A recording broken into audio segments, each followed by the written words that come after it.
Hi guys, ang small content creator ng Mitsayap, Mr. Jane. For today's ulam guys, inihaw na bangus.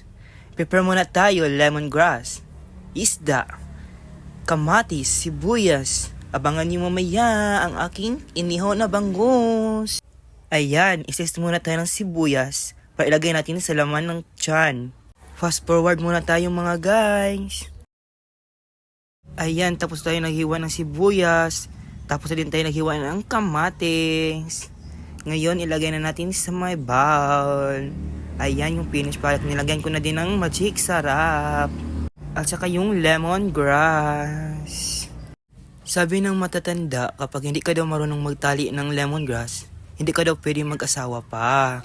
Ayun ang sabi nila. Mekos-mekos muna tayo yung in-slice natin ng sibuyas at kamatis. Pagkatapos ilagay natin dyan sa laman ng tiyan ng isda. Nilagyan din natin ng magic sarap para pampalasa. At saka yung lemongrass dapat ilagay din natin sa tiyan ng isda para mabango. Yan, pinapisa-pisa ko pa yung lemongrass para mabango yun. At saka dinut-duot-duot tamar. Ito na, sinugba ko na. Yan, bang-bango na. At saka kaya hapit na maluto. Nag-craving satisfied ako.